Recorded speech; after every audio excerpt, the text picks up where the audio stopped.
છો વિદ્યાર્થી મિત્રો? મજામાં? ધોરણ 10 ગુજરાતી અને ગુજરાતીનો આપણો ત્રીજો યુનિટ, આપણો એકમ 3 વ્યાકરણ વિભાગ છે, જેની અંદર આપણે વાક્યના પ્રકારની દ્રષ્ટિએ વાત કરીએ તો કે ભાઈ કર્તરી, કર્મણી, ભાવે અને પ્રેરક, આ ચાર વસ્તુ આપણે જોવાની છે. પરીક્ષાની અંદર આપણે આ ચાર બાબતો પૂછી શકાય છે અને આ ચારેય બાબતોને વાક્યની રચનામાં આડા અવડા રૂપાંતરિત કરવાના હોય છે. કર્તરીમાંથી કર્મણી પૂછે, કર્મણીમાંથી કર્તરી બનાવવાનું હોય, ઘણી વખત કર્તરીને બદલે ભાવે પૂછાય, પછી સામાન્ય સાદી રચના હોય એમાંથી આપણે પ્રેરક બનાવવાનું કહે. એટલે કર્તરી, કર્મણી, ભાવે અને પ્રેરક આપણે ચારેય બાબતો છે એ જોવાની છે. તેમાં આપણે કર્તરી વાક્ય વિશે ગઈકાલે લેક્ચરની અંદર ભણ્યા હતા કે જે વાક્ય રચનાની અંદર કર્તા છે, જેનું કર્તૃત્વ લઈ શકે એ બાબત છે એ કર્તરી કહેવાય. જો આપણે આ વાક્યો આપ્યા હતા કે માળીથી કુંડું તૂટ્યું ને માળીએ કુંડું તોડ્યું, તો માળીથી કુંડું તૂટ્યું છે અને માળીએ કુંડું તોડ્યું છે, તો માળીએ કુંડું તોડ્યું તો એનું કર્તૃત્વ સ્વીકારે કે હા મેં તોડ્યું, પણ આ તો માળીથી તૂટ્યું છે, માળીએ નથી તોડ્યું. બરાબર છે. પાછું માળી કે ભાઈ કર્તૃત્વ નથી સ્વીકારતો, એ તો ખુરપી લાગી હતી, હાથમાં જે ઓલું હોય ને અણીદાર સાધન એ લાગી એટલે કુંડી છે એ તૂટી ગઈ, મેં તોડી નથી. કામ કરતો તો ને તૂટી હશે કોઈ કારણોસર. પણ બીજા વાક્યમાં જોવો તો કે હા મેં તોડી છે. શું કરવા તોડી ભાઈ? તો કે હવે એ છોડ મોટો થઈ ગયો છે એટલે હવે કુંડામાં ન ચાલે, એને ખુલ્લા ખેતરની અંદર કે મોટો ક્યારો હોય એની અંદર વાવવો પડે, એટલા માટે. એટલે એમાં બીજા વાક્યમાં એનું કર્તૃત્વ સ્વીકારે છે. એટલે જે વાક્ય રચનાની અંદર કર્તા છે એનું કર્તૃત્વ સ્વીકારતો હોય, કર્તાનું મહત્વ હોય, તો એ કર્તરી કહેવાય. અને બીજા વાક્યની અંદર દ્રષ્ટિએ જોઈએ તો કર્તા છે એનાથી એ કર્તૃત્વ ન સ્વીકારી શકે, એના દ્વારા એ ક્રિયા થઈ હોય પણ પોતે એનો મૂળ એકમ નથી, એટલે કે કર્તા છે ત્યાં ગૌણ થઈ જાય કે ના ના મેં આમ નથી કર્યું, મારાથી ધક્કો નથી, મેં ધક્કો નથી માર્યો, મારાથી લાગી ગયો, નહોતું આપવું ને મુજથી અપાઈ ગયું, નહોતું આપવું ને મુજથી અપાઈ ગયું. પોતાને આપવાનો ઈરાદો નહોતો પણ રહી રહીને અપાઈ ગયું, એવું ગુજરાતીમાં એક કાવ્ય હતું, અપાઈ મુજથી ગયું. એટલે એ છે એ કર્મ, એમાં કરતા છે એ ગૌણ થઈ જાય છે, એટલે એ વાક્ય રચના કર્મણી થઈ જાય છે. એવું આપણે પણ જોયું હતું. પાછું ક્રિયાપદ છે એ બે પ્રકારના હોય છે. ક્રિયા પાછી બે પ્રકારની હોય, એક છે ક્રિયા અને બીજી છે પ્રક્રિયા. ક્રિયા, પ્રક્રિયા અને સ્થિતિ, આ ત્રણ બાબતો વિશે પણ ગઈકાલે આપણે જોયું હતું કે સૂરજ ઉગવો, સૂરજનું ઉગવું, પવનનું આવવું, નદીઓની અંદર પાણી આવવું, વરસાદ વરસવો, આ બધી પ્રક્રિયા છે. એમાં તમારી ને મારી ઈચ્છાથી ન થાય. આપણે ઈચ્છીએ તો સૂર્ય ઉગે ને આપણે ઈચ્છીએ તો સૂર્ય આથમી જાય એવું બને તો કે નહીં. સૂર્ય પોતે એમ કે ભાઈ મારે હમણાં કલાક મોડું ઉગવું હાલે તો કે નહીં. એ જે કુદરતી બાબતો હોય એ બધી પ્રક્રિયાઓ છે. ક્રિયા કોને કહેવાય? તો ચાર નિયમો હતા કે જે ક્રિયા કોણ કરે, ક્રિયાની અંદર જે એનો કરતા હોય, એનો કરનાર હોય એ ચેતન હોવો જોઈએ, સજીવ હોવો જોઈએ. બીજું કે એનું નિયંત્રણ હોવું જોઈએ, એને હાલવું ઉઠવું નહીં હાલે. પાછી એની ઈચ્છા કે હેતુ પણ હોવો જોઈએ, હેતુ વગરનું હોય એ નકામું. માનો કે માળીથી કુંડું તૂટ્યું, માળીએ કુંડું તોડ્યું, તેનો હેતુ હોવો જોઈએ, પણ એનાથી ભૂલથી તૂટી ગયું હોય તેનો હેતુ નહોતો, તો પણ એ કર્તરી રચના ન કહેવાય. અને ક્રિયા માટેની જવાબદારી હોય કે હા ભાઈ મેં તોડ્યું છે, એનો હેતુ છે, હું જવાબદારી લઉં છું, છાતી ઠોકીને કહું છું કે હા મેં તોડ્યું છે. શું કરવા? કે એની પાછળનું રીઝન હતું કે હવે આ કુંડામાં નહીં સમાય. એમ કર્તૃત્વ છે એ સ્વીકારતા હોવા જોઈએ. એટલે કર્તરી વાક્ય રચનાના ચાર નિયમો આપણે યાદ રાખવા જ જોઈએ. પછી આગળ વાત કરી હતી આપણે કે ત્રણ વાક્યો હતા કે વાવાઝોડાના કારણે ચાર ઝાડ ઝૂડમાંથી ઉખડી ગયા, પવનથી ડાળીઓ હલે છે, કાલે અહીં ખૂબ મોગરા ખીલશે. હવે આ બધી બાબતો ઉપર કોઈ કર્તાનું નિયંત્રણ ખરું તો કે નહીં, એ કોઈનું નિયંત્રણ નહીં. વાવાઝોડું કુદરતી છે એટલે મૂળિયા ઉખડી જાય, પવનથી ડાળીઓ હલે જ છે અને મોગરા ખીલવાના જ છે. તો એ બધી પ્રક્રિયાઓ છે. શું જોયું હતું? એટલે કે સ્થિતિ, ક્રિયા અને પ્રક્રિયા. જો આપણે આ 6 વાક્યો જોયા હતા. નદીમાં પૂર આવ્યું, તો નદીમાં જે પૂર આવ્યું છે એ પ્રક્રિયા છે. કાગડો ઉડ્યો તો કાગડો ભાઈ ઉડે ને બેસે ને એને મજા આવે એમ કરે, કાગડાની ઈચ્છા હોય તો થાય, તો એ ક્રિયા છે. માળામાં કાગડીના બચ્ચા છે, તો માળામાં કાગડીના બચ્ચા છે એ એક સ્થિતિ છે, એ સ્થિતિને તમે ને હું બદલાવી ન શકીએ. હા, કાગડી આવીને પછી કાંઈ એમાં બચ્ચા લઈ જાય તો વસ્તુ જુદી છે, તો એ પાછું ક્રિયા થઈ, પણ આ તો એક સ્થિતિ છે. ટેબલ ઉપર નોટ ને ચોપડી નથી તો એ પણ એક સ્થિતિ છે. બસ પાણીમાં પડી તો બસ પાણીમાં પડી છે, એક પ્રક્રિયા છે, અથવા તો સ્થિતિમાં પણ આવી શકે. બસ પાણીમાં પડેલી હોય તો ભાઈ બસ પાણીમાં પડી છે તો પડી હશે, પણ છતાંય એને પ્રક્રિયામાં ગણી છે. છોકરો પાણીમાં કૂદ્યો તો એનો હેતુ હશે કે ભાઈ મારે કૂદવું છે, અને નોય કૂદે તો એ ક્રિયા છે. એટલે આ બધું છે એ ક્રિયા પ્રક્રિયા વિશે આપણે જોયું હતું. એટલે મિત્રો, તમને સ્થિતિ, ક્રિયા અને પ્રક્રિયા વચ્ચેની ભેદની સમજણ હોવી જરૂરી છે, કારણ કે જે વાક્ય ક્રિયા હોય તેમાં જ કરતા હોય. જે વાક્યની અંદર ક્રિયા હોય એમાં કરતા હોય. ક્રિયાનો કરતા તો કોઈ હોય કે નહીં, એટલે ક્રિયા હોય એટલે કરતા હોય. કરતા હોય એ જ વાક્ય કર્તરી હોઈ શકે, અને કર્તરી હોય તે જ વાક્ય કર્મણી બને. જેમાં કરતા હોય એ કર્તરી બને, અને કરતા હોય તો જ એ કર્મણી બની શકે. ભાવે કે પ્રેરકમાં રૂપાંતર પામી શકે. એને તમારે કરતા હોય તો જ એમાં ભાવે કે પ્રેરકમાં રૂપાંતર થાય. સ્થિતિ કે પ્રક્રિયા દર્શાવતા વાક્યો કર્મણી કે ભાવેમાં રૂપાંતર ન પામી શકે. ખાલી સ્થિતિ કે ખાલી પ્રક્રિયા હોય, સૂરજ ઉગે છે તો સૂરજથી ઉગાય છે તો એ પ્રક્રિયા થઈ, એને ભાવે ન કરી શકાય, અથવા તેને અમુકને બાબતને કર્મણી ન કરી શકાય, કર્મ હોવા છતાંય. એટલે દાખલા તરીકે કે ભાઈ કાલે રજા છે તો એક સ્થિતિ છે, તો કાલે રજાથી હોવાશે તો એવું તમે વાક્ય રચના કર્મણીમાં ન બનાવી શકો. બરાબર? તો એવી જ રીતે ભેંસને બે શિંગડા હોય, ભેંસને બે શિંગડા છે તો એનું તમે કર્મણી કે અથવા તો ભાવે ન બને. ભેંસથી બે શિંગડા હોવાય છે એ તો છે જ, એ સ્થિતિ છે. જેવા વાક્યો ક્યારેય તમે બોલ્યા હોય કે પછી ઝાડ પરથી પડાયું ને ઝાડથી પડાયું ને ફૂલથી ખીલાશે ને જેવા વાક્યો બોલો છો, આ વાક્યો તમને જ બિન ગુજરાતી લાગશે કે આ યોગ્ય નથી. માત્ર કર્તરી એટલે કે ક્રિયા ધરાવતા વાક્ય જ તમને આવી વાક્ય રચનાના યોગ્ય લાગશે. સુનિલથી નિબંધ લખાય છે, કાગડાથી ઉડાશે, આવી વાક્ય રચના તમે કરો તો બરાબર છે. કર્તા ધરાવે તે વાક્ય રચના કર્તરી વાક્ય રચના કહેવાય. હવે નીચેના બે જૂથમાં વહેંચેલા વાક્યો વાંચો અને તેમની, આપણે અહીં સુધી જોયું હતું, અને તેમની વચ્ચેનો તફાવત સમજો. આપણે તફાવત જોઈએ. મોહન કાકા ચાલે છે, તો બીજી વાક્ય રચના આપણે બતાવીએ કે મોહન કાકાથી હવે ચલાય છે, અથવા તો મોહન કાકાથી ચલાય છે કે હવે ચલાય છે. દીદીએ સાડી ફાડી, તો બીજું વાક્ય રચના છે દીદીથી સાડી ફાટી અથવા તો ફડાય. મુન્નો ખીચડી ખાય છે, મુન્નાથી ખીચડી ખવાય છે. અજયે ચા ઢોળી, અજયથી ચા ઢોળાય.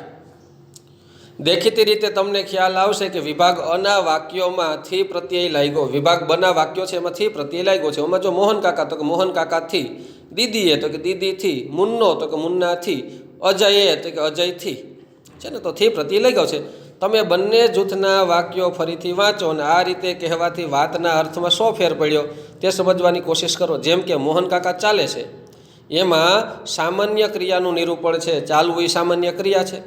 પરંતુ જ્યારે મોહન કાકાથી ચલાય છે એમ કહેવામાં આવ્યું ત્યારે એવું સૂચવાય છે કે મોહન કાકાને કોઈ તકલીફ હતી, મોહન કાકા નહીં હાલતા હોય, પણ હવે કદાચ મોહન કાકાને સારું હશે, એમાં રાહત હશે, અને હવે તે ફરીથી ધીમે ધીમે ચાલવાની ક્ષમતા ધરાવતા થયા છે. દર્દી બીમાર પડ્યા છે તો હવે ચલાય છે, વાંધો નથી. પેલા બંધ થઈ ગયા છે હાલતા હાલતા, ખોટકાઈ ગયા છે, વાહન ખોટકાઈ જાય ને, મોહન કાકા ખોટકાઈ ગયા હશે, પાછા સારા થઈ ગયા, એટલે ધીમે ધીમે ચાલવાની ક્ષમતા ધરાવે છે. એ જ રીતે વાક્ય 3માં પણ જ્યારે મુન્નાથી ખીચડી ખવાય છે, મુન્નો ખીચડી ખાય છે બરાબર, પણ મુન્નાથી ખીચડી ખવાય છે એવું કહો ત્યારે મુન્નો નાનો છે અને ખાતા આવડ્યું છે, અથવા તો મુન્નો બીમાર હતો અને હવે તેનાથી ખીચડી ખાવા જેટલી ક્ષમતા આવી છે. હવે કોઈ પૂછે કે મુન્નાને કેમ છે, ખાઈ શકે, ખાઈ પી આનંદથી, તો કે હવે ખવાય છે, વાંધો નથી. તો કંઈક બીમાર હશે, અથવા તો મુન્નો છે કંઈક એનામાં ક્ષમતા આવી હશે ખાવાની, નાનું હશે બાળક મુન્નો, મેરા મુન્ના 1.5-2 વર્ષનો હોય ને પછી ખાતા શીખી ગયો તો હવે ખાઈ શકે છે. એટલે વગેરે જેવા સંદર્ભ સમજાય છે, બરાબર, કે આમાં આવું હશે. પણ વાક્ય 2 અને 4 જુઓ, તેમાં કર્તાનો ઈરાદો સ્પષ્ટ થાય છે, એને કર્તાની હેતુ સ્પષ્ટ છે કે હા દીદીએ સાડી ફાડી, એનો હેતુ છે કે આ ફાડી નાખી. દીદીથી સાડી ફાડાય એવું નથી, પણ દીદીએ સાડી ફાડી, ધેટ્સ ઓલ. અજયે ચા ઢોળી, તો અજયે ચા ઢોળી જ છે, એમાં તમને સ્પષ્ટ થાય છે. તો વિભાગ અમાં દીદીએ સાડી ફાડી છે એ કહેવાય છે ત્યારે સમજાય છે કે સાડી ઘસાઈ ગઈ હશે, કે હવે નથી પહેરાતી, તેથી તેનો અન્યત્ર ઉપયોગ કરવાનો. સાડી ફાડીને એમાં ગોદડું કરવાનું હશે, અથવા તો મસોતું કરવાનું હશે, કે જે કાંઈ પણ હોય એટલે ફાડી નાખે. એટલે અન્યત્ર ઉપયોગ કરવાનો છે. તેથી સાડી ફાટી કે ચા સારી નહોતી બની, ચામાં કચરો હતો, જેવા કારણોસર અજયે ચા ઢોળી નાખ્યો કે ભાઈ ચા ઢોળી નાખી, કાંતિ કે બકવાસ છે, માખી પડી ગઈ હતી. એટલે સાડી કશેક ભરાય, ખેંચાય અને એટલે દીદીએ ને કોઈ આ અજયે ચા ઢોળી. પણ વિભાગ બમાં જુઓ, સાડી ફાટી તે માટે દીદીનો કોઈ પ્રયત્ન કે ઈરાદો નથી, કે નથી ચા ઢોળવા માટે અજયનો. દીદીથી સાડી ફાટી, અજયથી ચા ઢોળાય. શું થયું હતું કે અજયે ચા ઢોળી તો બરાબર છે, કે એમાં સ્પષ્ટ ઈરાદો હતો, અજય ઢોર નાખી, કપ ત્રાસો કરી દીધો. દીદીએ સાડી ફાડી, કાતર લઈને વચ્ચેથી મૂક્યો, કાપો. પણ ઓમાં શું છે, બમાં દીદીથી સાડી ફાટી, દીદીએ પહેરી હશે અને કદાચ કોઈ ખાપો ભરાણો હશે, કહીએ ને આપણે, કાંઈ કોઈ કારણસર કોઈ ધ્યાન નહીં લાગ્યું હોય અથવા કાંઈ પણ હશે, બરાબર છે. ક્યાંય સાડી ક્યાંક ભરાણી હોય, ક્યાંક ખેંચાણી હોય તો ફાટી હોય અજાણતા, અને ઈરાદો તો બિલકુલ નહીં. બી વાક્યમાં એવો અર્થ થાય. તેવી જ રીતે અજયથી ચા ઢોળાય એટલે કાં તો હાથ લાગ્યો અથવા ધ્યાન નહોતું. આમ હાથ ઘણી વાર એવું હોય કે કોઈ બીજા પદાર્થ હાથમાં ચીકણો ચોંટ્યો હોય તો કપ લસરી જાય, અથવા તો ઉધરસ આવી હોય, અથવા તો કોઈનો ઠોસો લાગ્યો હોય, ધક્કો લાગ્યો હોય તોય ઢોળાઈ જાય. એટલે એનું ધ્યાન ન હોય. જેવા કારણોસર અજાણતા ચા ઢોળાય છે. ટૂંકમાં સમજીએ તો વિભાગના વાક્યોમાં કર્તા છે, તેમાં જાણી જોઈને ઈરાદાપૂર્વક, જવાબદારીપૂર્વક કોઈ ક્રિયા કરી રહ્યા છે. જ્યારે વિભાગ બમાં તો કરતા નથી, કારણ કે તેઓ જાણી જોઈને ઈરાદાપૂર્વક કશું કરી રહ્યા નથી. બીજામાં તો એનો ઈરાદો નથી. ઓમાં તો જો મોહન કાકા ચાલે છે, પછી મુન્નો ખીચડી ખાય છે, પણ ઓની અંદર તો એનો ઈરાદો નથી, બરાબર છે. ચાથી ઢોળાઈ ગયો, બરાબર છે, મુન્નાથી ચા ઢોળાડીને દીદીથી સાડી ફાટીને, બરાબર છે, તો એનો ઈરાદો નથી. એટલે કે કર્તા છે એણે જાણી જોઈને ઈરાદાપૂર્વક કે જવાબદારીપૂર્વક કોઈ ક્રિયા કરી રહ્યા છે, જ્યારે વિભાગ બમાં કરતા નથી, કારણ કે તેઓ જાણી જોઈને ઈરાદાપૂર્વક કશું કરી રહ્યા નથી. તેમનું કર્તૃત્વ નથી, તેવો નિર્દેશ છે. તેમાં તેમની ક્ષમતા આદિ બાબતોનો નિર્દેશ કરવામાં આવ્યો છે. ની ક્ષમતા છે, પણ એમાં કાંઈ એને કર્તૃત્વ સ્વીકાર્યું નથી. વિભાગ અ અને વિભાગ બની વાક્યરચનામાં બે તફાવત જોવા મળશે. એક તો કર્તાને થી પ્રત્યય લાગે છે. મોહન કાકા છે તો કે મોહન કાકાથી, દીદી એ તો કે દીદીથી, મુન્નો તો કે મુન્નાથી, અજય એ તો કે અજયથી. પછી ધાતુનું ક્રિયારૂપ બદલાય છે. જે પાછળ ધાતુ છે, ક્રિયા છે, એ બદલાય છે, અને અથવા તેમાં આ પ્રત્યય ઉમેરાય છે, બરાબર છે. ચલ ચાલે છે તો કે ચલાય, ચલ છે તો ચલા, આ આવ્યું તો કે ચલાય છે. તો ફાટવું છે, ફાડવું છે, એમાં ફાટવુંમાં રૂપ બદલાયું છે, કે ફાડી, દીદીએ સાડી ફાડી છે તો કે એમાં દીદીથી સાડી ફાટી, ભૂતકાળની રચના છે. આમ તો અજયે ચા ઢોળી અને દીદીએ સાડી ફાડી, તો એ બે ભલે આ લોકો જે કહેતા હોય ચોપડીવાળા, પણ હું તમને મારી દ્રષ્ટિએ સ્પષ્ટ કહું છું કે મોહન કાકા ચાલે છે અને મુન્નો ખીચડી ખાય છે, એ બે વાક્ય રચના છે એ વર્તમાન કાળની છે. એટલે એનું રૂપ છે કર્મણીમાં આવું બને છે કે મુન્નાથી ખીચડી ખવાય છે, મોહન કાકા ચાલે છે તો મોહન કાકાથી ચલાય છે. હવે ચલાય છે તો એ લોકોએ આમાં વાક્ય રચના ઉમેરી, એટલે એક સ્થિતિનું નિર્માણ કરે છે. કદાચ આવી સ્થિતિનું નિર્માણ થયું હશે. પણ દીદીએ સાડી ફાડી અને અજયે ચા ઢોળી, ભૂતકાળની રચના છે. યાદ રાખો, કર્તરીમાંથી કર્મણી 5 કાળમાં થાય છે. રામ મંદિરે જાય છે, રામથી મંદિરે જવાય છે. રામ મંદિરે ગયા હતા, રામથી મંદિરે જવાયું હતું.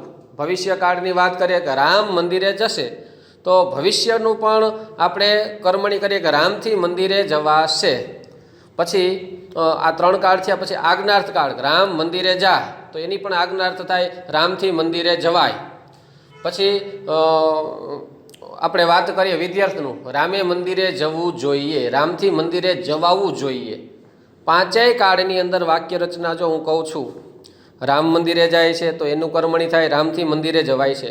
આમાં જે આપણે વાક્ય રચના આપ્યા છે ને, એમાં ફેર કેટલો છે ખબર છે? 2 છે એ પહેલું ને ત્રીજું છે એ છે વર્તમાન કાળ, અને ઓલું 2 છે એ ભૂતકાળનું છે, એટલે થોડોક તફાવત છે.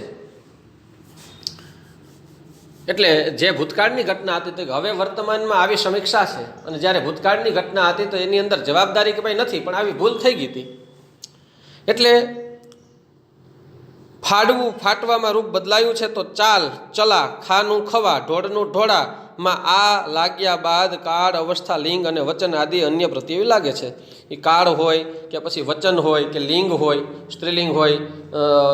સાડી છે તો કે ભાઈ ફાટી ગઈ, બરાબર છે. તો કોઈ પુલિંગ વસ્તુ હોય, બરાબર છે. જેમ કે ચૂલો તો કે ફાટી ગયો, સાડી તો કે ફાટી ગઈ. અને પછી બીજું આપણે કરીએ કે પુસ્તક તો કે ફાટી ગયું, ગયો, ગઈ અને ગયું. તો એ લિંગ છે. પુલિંગ હોય તો ગયો, ફાટી ગયો. ચૂલો છે એ તૂટી ગયો. ચોપડી છે તો કે તૂટી ગઈ, સ્ત્રીલિંગ છે ચોપડી. અને પુસ્તક બોલીએ તો કે તૂટી ગયું, તો પુસ્તક નપુંસકલિંગમાં આવે. બસ આવી રીતના લિંગ પ્રમાણે. પછી વચન, એક હોય તો ગયો અને જાજા હોય તો બરાબર છે. જેમ કે પુસ્તક ફાટી ગયું, અથવા તો એમ કહીએ કે ચૂલો તૂટી ગયો. જાજા હોય તો ચૂલાઓ તૂટી ગયા. તો ગયો અને ગયા વચ્ચે પણ એ છે એ વચન છે. એવી રીતે અવસ્થા છે, એ બધા પ્રમાણે પાછળ ક્રિયાપદો બદલી જાય. હું મંદિરે ગયો, અમે બધા મંદિરે ગયા. ગયો અને ગયા કેમ કે જાજા બધા છે. છોકરી હોય તો કે ગઈ, બસ એમ ગઈ, ગયો, ગયા, ગયું. બસ આ જે પાછળ છે એ વચન, લિંગ અને પુરુષ પ્રમાણે, અવસ્થા પ્રમાણે એ બધું બદલાયા કરે છે. કાળ હોય તો ગયો, પછી જાય છે, જશે. એ કાળ પ્રમાણે વાક્ય રચના બદલાતી હોય છે. આગળ જે ઉપરની બે લીટી છે એ ઉપરની જ છે. આગળ આપણે ભણાવી કે વિભાગ અની વાક્ય રચનામાં કર્તાથી થી પ્રત્યય લાગ્યો ને એમાં આ પ્રત્યય ઉમેરાણો, લિંગ અવસ્થા પ્રમાણે વચન આદિ પ્રત્યય લાગે છે. હવે ગુજરાતી ક્રિયાત્મક વાક્ય રચનાના મુખ્ય 3 ઘટકો છે. આપણે ગુજરાતી વાક્ય રચના બનાવીએ એનો મુખ્ય, જો કે ગુજરાતી હોય કે કોઈ પણ ભાષા હોય, એમાં મુખ્ય 3 ઘટકો તો હોય: કર્તા, કર્મ અને ક્રિયાપદ. આપણે સંસ્કૃતમાં પણ વિભક્તિ જોઈ હતી ને, કર્તા, કર્મ અને ક્રિયા. પહેલી બે તમને રામ રામો રામાહન, રામમ રામો રામાન, એમાં તમને સમજાયું કે રામ લક્ષ્મણમ પશ્યતિ, રામ લક્ષ્મણને જોવે છે, ને લક્ષ્મણ રામમ પશ્યતિ. એ વાક્ય રચના તમને આખું મેં બનાવ્યું હતું. ક્રિયાપદ છે. પછી ઘણીવાર કર્મ ન હોય, કર્તા, પછી એને બદલે કરણ વિભક્તિ હોય, સંપ્રદાન હોય, અપાદાન હોય, સંબંધક હોય, અધિકરણ હોય. તો એ બધી વિભક્તિ હોય. પણ ક્રિયાપદ હોય, કર્તા હોય એટલે ક્રિયાપદ હોય. કેમ કે ક્રિયાપદ હોય એટલે કર્તા હોય છે. ઘણી વખત ક્રિયાપદ હોય છે પણ એનો કર્તા અધ્યરત હોય, અદ્રશ્ય હોય, ખાય છે. કોઈ પૂછે કે શું કરે છે મગનભાઈ, તો કે જમે છે. ખાલી આપણે એટલું શું બોલીએ, જમે છે. તો અહીંયા અગાઉની વાત એમાં કર્તા છે અધ્યરત હોય, કર્તા છે એમાં દેખાડ્યું ન હોય, પણ એના આધારે ખબર પડશે ખાય છે તો કોણ, તો કે કોઈક વ્યક્તિ છે એની વાત થઈ છે, ખાય છે. આપણે ઘણીવાર કાઉન્સમાં લખીએ, સંસ્કૃતની અંદર લખીએ કે હું આમ ને તું તેમ ને, બરાબર. આપણે પહેલું જ કાવ્યનો પહેલો જ શ્લોક હતો, સમ ગચ્છદ્વમ સમ વદદ્વમ સમ વહ મનાંસી જાનતામ દેવા ભાગમ યથા પૂર્વે સમ જાનાના ઉપાસતે. તો કે યથા પૂર્વે સમ જાનાના દેવાહ ભાગમ ઉપાસતે. જેમ પહેલાં સારી રીતે જાણનારા દેવોએ યજ્ઞના પોતપોતાના ભાગને સ્વીકાર્યો હતો, એમ સમ ગચ્છદ્વમ સમ વદદ્વમ. સમ ગચ્છદ્વમ એ ક્રિયાપદ છે, સાથે ચાલો. સમ વદદ્વમ સાથે બોલો. તો સાથે ચાલો ને સાથે બોલો કોને વાત કરે છે, તો કે ધ્વમ પ્રત્યય લાગ્યો છે. ગચ્છ ધ્વમ, વદ ધ્વમ. તો હવે ધ્વમ પ્રત્યય છે એ કોને કીધું હોય, તો ગુજરાતીની અંદર ન સમજાય, પણ સંસ્કૃતની અંદર તો તમને ખબર છે કે ભાઈ પહેલો પુરુષ, બીજો પુરુષ, ત્રીજો પુરુષ, એક વચન, દ્વિવચન, બહુવચન. એના આધારે આપણે સંપૂર્ણ નક્કી કરી શકીએ કે ધ્વમ છે એટલે કયો, કેની વાત હોય. તો કે ભાઈ આજ્ઞાર્થ કાળ છે, તમે ચાલો બોલો. તો આજ્ઞાર્થ કાળની અંદર આત્મનેપદની અંદર જોઈએ તો કે એ આ વહે આ મહે સ્વ ઇથામ ધ્વમ. તો બીજો પુરુષ બહુવચન. પહેલા પુરુષમાં હું, અમે બે, અમે બધા. બીજા પુરુષમાં તું, તમે બે, તમે બધા. તો તમે બધા સાથે ચાલો, સાથે બોલો. એટલે તમે જોજો, મેં જ્યારે પહેલો શ્લોક સમજાવ્યો હતો ત્યારે કાઉન્સમાં લખ્યું છે, તેથી તમે બધા સાથે ચાલો, સાથે બોલો, તમારા મન એક સરખા બની રહ્યો હતું ને. વહ એટલે તમારા. અસ્મદ યુષ્મદનું વૈકલ્પિક રૂપ માનવ નહન તે વામ વહન. અસ્મદનું માનવ નહ, મે નવ નહ, મે નવ નહ, દ્વિતીય ચતુર્થી ષષ્ઠીના વૈકલ્પિક રૂપ. અને યુષ્મદની અંદર ત્વા વામ વહ, તે વામ વહ, તે વામ વહ. એ યુષ્મદમાં તું, તને, તારા માટે. તો એ દ્વિતીય ચતુર્થી ષષ્ઠીનું વૈકલ્પિક રૂપ. વિભક્તિ હતી ત્યારે મેં આખું રાગમાં ગવડાવ્યું હતું. એટલે આવી રીતે કર્તૃત્વ છે, બરાબર. એ કર્તા છે એ કોણ છે, એમાં કર્તા રહેલો જ હોય. ઘણી વખત ક્રિયાપદ આપ્યું હોય તો કર્તા છે અધ્યરત હોય, કર્તા અદ્રશ્ય હોય. તો આપણે એમાં મૂકવું પડે. ભગવદ્ ગીતાનો શ્લોક છે, સંભવામી યુગે યુગે સંભવામી મી વહમહ, તો મીમાં કોણ? તો કે હું. તો અહીંયા હું એટલે કોણ? તો ભગવાન કૃષ્ણ પોતાની વાત કરે કે હું દરેક યુગમાં સંભવામી જન્મ લઉં છું. યદા યદા હિ ધર્મસ્ય ગ્લાનિ ભવતિ ભારત અભ્યુત્થાનમ તદાત્મનમ સૃજામ્યહમ. જ્યારે જ્યારે અધર્મ થાય છે, જ્યારે જ્યારે ધરતીનું નુકસાન થાય છે, ત્યારે ત્યારે હું મારી જાતનું સર્જન કરું છું. એટલે હું અહમ ન હોવા છતાં પણ મી આવ્યું એટલે કરતા ન હોવા છતાં પણ આપણે ગોતી લઈએ કે અહીંયા પોતાની વાત કરે છે એટલે હું જ આવે કે હું, અને હું હોય તો જ મી લાગે. એટલે ગુજરાતી ક્રિયાત્મક વાક્ય રચનાના મુખ્ય 3 ઘટક છે: કર્તા, કર્મ અને ક્રિયાપદ. જો કર્તાનું મહત્ત્વ હોય તો તેને કર્તરી વાક્ય રચના કહેવાય. પણ જો કર્તાનું મહત્ત્વ ઘટાડવામાં આવે તો કર્તાને ગૌણ કરી દે કે ભાઈ માળીએ કુંડું તોડ્યું, તો એ કર્તરી રચના. પણ માળીથી કુંડું તૂટ્યું, માળીએ તોડ્યું નથી, કર્તૃત્વ નથી સ્વીકારતો. દીદીએ સાડી ફાડી, તો દીદીએ ભાઈ સાડી ફાડી, શું કરવા ફાડી? તો જૂની થઈ ગઈ. પણ દીદીથી સાડી ફાટી, એનો મતલબ કે દીદીએ ફાડી નથી, એનાથી ફાટી છે. તો કર્તૃત્વ છે એ નથી સ્વીકારતા. એટલે દીદીથી સાડી ફાટી કહેવામાં આવે ત્યારે દીદી કર્તાના લક્ષણો ધરાવતી નથી. તે ચેતન છે પણ તે ક્રિયા પર તેનું નિયંત્રણ નથી. ચેતન હોવા છતાં પણ ક્રિયાનું નિયંત્રણ નથી.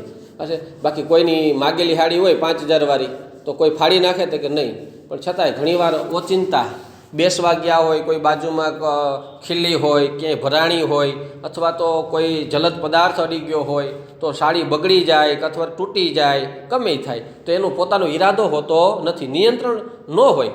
નિયંત્રણ હોય એ ક્રિયાનો કરનાર હોય, પણ નિયંત્રણ ન હોય તો એ કર્તરી વાક્ય રચના નથી. બસ એવું આપણે સીધું સમજીએ. આપણે નવા કપડાં હોય તો ઘણીવાર કપડાં તૂટી જાય કે ન તૂટી જાય આપણાથી, પછી જરીક એવું મોઢું થઈ જાય, કાં તો કે મારા કપડાં તૂટી ગયા, બગડી ગયા. મોબાઈલ લીધો હોય તો મોબાઈલ તૂટી જાય, પડી જાય, ખોવાઈ જાય. આપણે મોબાઈલ ઘણીવાર આપણાથી ખોવાઈ ગયો, આપણે મેં મોબાઈલ ખોઈ નાખ્યો. હવે જાણી જોઈને ખોઈ નાખ્યો હોય તો બરાબર, ગર્વથી કે ભાઈ મેં મોબાઈલ ખોઈ નાખ્યો. પણ મોબાઈલ ખોવાઈ ગયો હોય તો આપણો ઈરાદો ન હોય મોબાઈલ ખોવાનો. કેમ કે એક તો માણ મોબાઈલ લીધો હોય, અને ઘણીવાર માણ શું, ઘણીવાર કદાચ અબજોપતિ હોય તો એ થોડા ખોઈ નાખે જાણી જોઈને. કોઈને ગમે ખર્ચો કરવો, નુકસાની કરવી નહીં.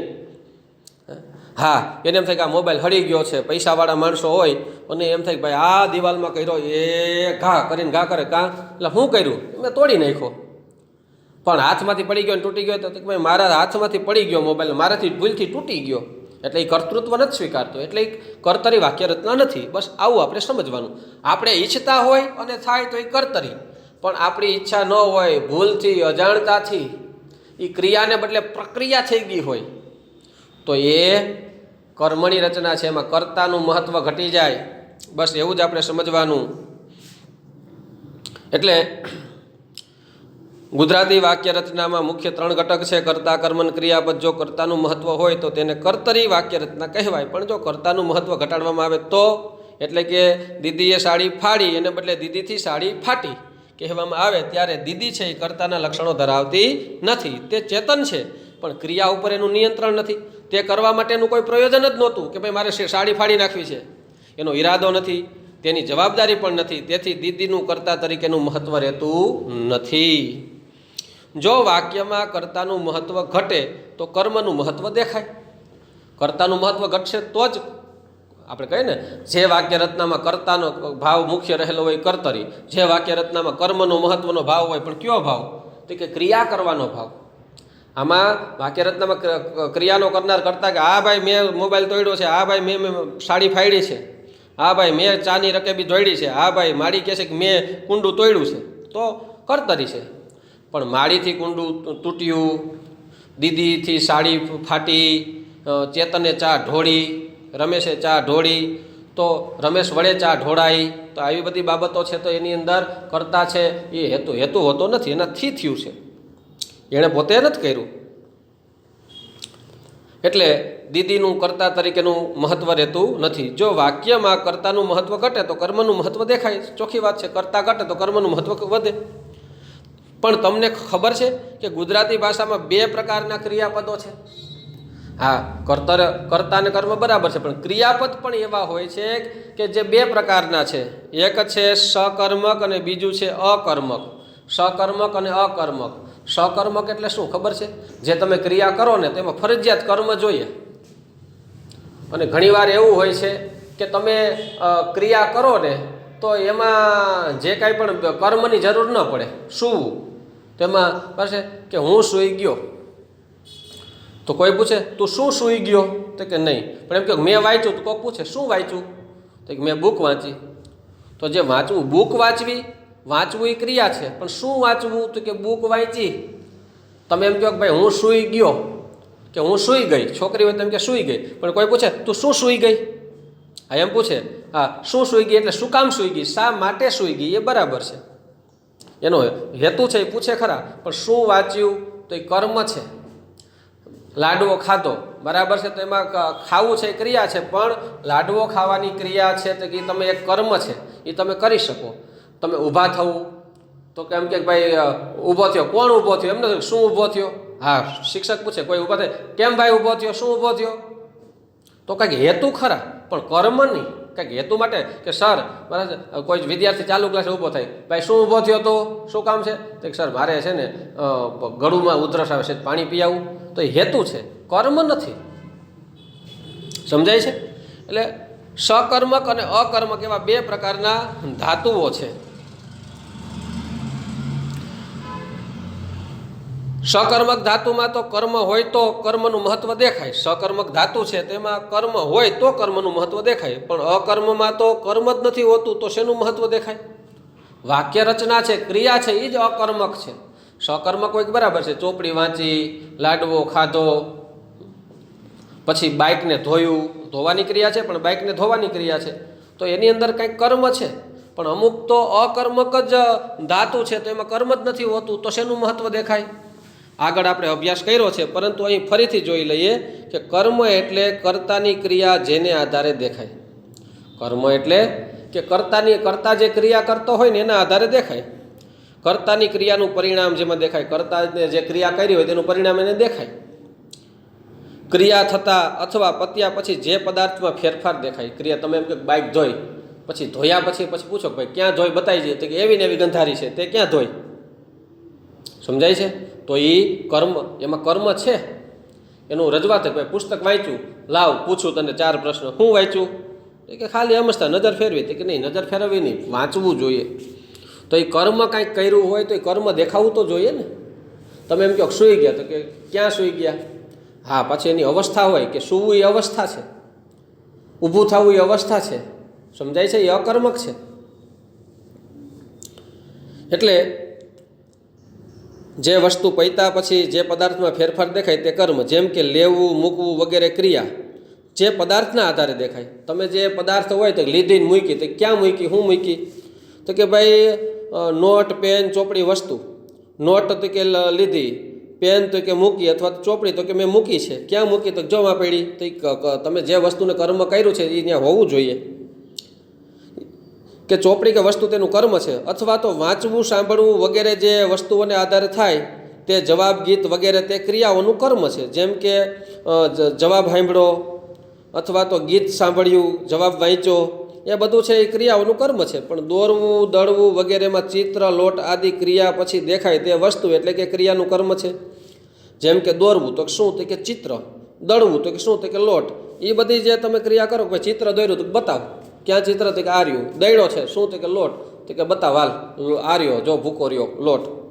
તો એની અંદર એ ક્રિયામાં તમને કર્મ દેખાય છે. જે ધાતુઓ કર્મ ધરાવી શકે છે તે સકર્મક, અને જે ધાતુઓ કર્મ ન લઈ શકે તે અકર્મક ધાતુઓ છે. નોંધ: સકર્મક અને અકર્મક વાક્ય પ્રયોગને આધારે નક્કી ન થાય. ખાલી વાક્યના પ્રયોગના આધારે તમે નક્કી કરી નાખો તો કે ભાઈ આ સકર્મક છે ને આ અકર્મક છે. કે ભાઈ મોહને દળ્યું, તો કે ભાઈ આમાં ભાઈ કાંઈ મોહન કરતા છે ને દળવું એ ક્રિયા છે, તેમાં કર્મ નથી, તો કે ભાઈ એટલે અકર્મક છે. એમ ન હોય, એના આધારે તમે નક્કી ન કરી શકો. તે ખાસ ધ્યાન રાખજો. અર્થાત કે મોહને આજે ખાધું નથી, મોહને આજે લાડવો ખાધો નથી. જો મોહને આજે ખાધું નથી અને મોહને આજે લાડવો ખાધો નથી, આ બે વાક્ય રચના છે ને.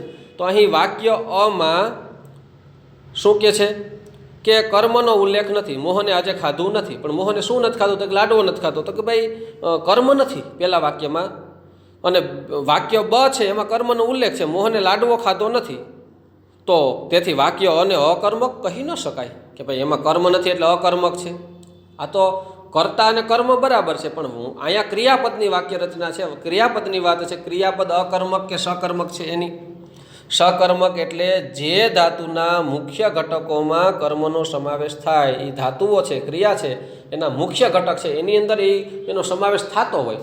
તમે પૂછો કે ભાઈ મોહને આજે ખાધું, તો શું ખાધું એવું પૂછી શકો. મોહન ઉઠ્યો તો એમ પૂછો કે શું ઉઠ્યો. હા, કોઈ હેતુ બરાબર છે, પણ અહીંયા કર્મ નથી. મેં પહેલાં કીધું એટલે જે કર્મનો સમાવેશ થાય છે. અને અકર્મક એટલે ધાતુના ઘટકોમાં કર્મની શક્યતા જ નથી. જેમ કે ચાલવું, દોડવું, બેસવું માત્ર કરતા જ મુખ્ય ઘટક છે. મોહન ચાલ્યો, રોહન દોડ્યો, મગન છે એ બેસી ગયો. તો એ બેસવું એ પ્રક્રિયા છે, બરાબર. આમ ક્રિયા ખરી, પણ એ કોઈ કર્મને આધારે નથી. એક સ્વયં ક્રિયા છે, પ્રક્રિયા નહીં. મોહનની કેમ કે આમ તો પ્રક્રિયા ન કહી શકાય, એ ક્રિયા જ છે. કેમ કે મોહનનું પોતાના ઉપર શું કહેવાય નિયંત્રણ છે કે મારે બેસવું નથી, બેસવું, હાલવું નથી, હાલવું. પણ એ કર્તા તરીકે હશે, પણ એની ક્રિયા છે એ કેવી છે? અકર્મક. એમાં કર્મ આવે એવું જરૂરી નથી. એટલે વાક્ય રચના સકર્મક ને અકર્મક એમ બે પ્રકારે હોય છે. એમ કહે કે મોહને લીધું, તો શું લીધું? તો કે લાડવો. મોહને લીધી તો શું? તો કે સ્ત્રીલિંગ હોય તો બુક લીધી. મોહને લીધું તો શું લીધું? તો કે ભાઈ મોહને છે એ પુસ્તક લીધું, સ્કૂટર લીધું. તો લેવું છે એ બરાબર છે, પણ આ જે છે એ કુદરતી ક્રિયાઓ છે. ચાલવું, ઉઠવું, બેસવું. એટલે કે ચાલવું, દોડવું, બેસવુંમાં માત્ર કરતા જ છે એ મુખ્ય ઘટક છે. સ્થાન, સમય આદિ ગુણ ઘટકો ઉમેરાઈ શકે. સ્થાન છે, પછી સમય બતાવે, ગુણ બધી બાબતો છે એમાં એ તમે ઉમેરી શકો, બરાબર. પણ કર્મ તો ન જ ઉમેરાઈ શકે. તેથી એ અકર્મક રચના છે. અહીં સુધી આપણે રાખીએ, બરાબર. પછીનું લેક્ચરમાં આગળ આપણે બીજી ચર્ચા કરીશું. એટલે કર્તરી ને કર્મણી કોને કહેવાય, એમાંય વાક્ય રચનામાં જે ક્રિયા છે એ સકર્મક કે અકર્મક એના આધારે આપણે નક્કી કરી શકીએ છીએ, બરાબર છે. કે જેની અંદર ક્રિયા છે એ કર્મનો આશરો લે. ઘણી ક્રિયાઓ એવી છે કે જેમાં કર્મની જરૂર નથી પડતી. એ નેચરલી ક્રિયા છે, એટલે એમાં કર્મની જરૂર પડતી નથી. એટલે એ વાક્ય રચનાઓ છે એ અકર્મક છે. સકર્મક વાક્ય રચના છે એનું કર્મણી થાય, અને અકર્મક વાક્ય રચના છે એનું ભાવે પ્રયોગ થાય છે. ઓકે, અહીં સુધી આપણે રાખીએ.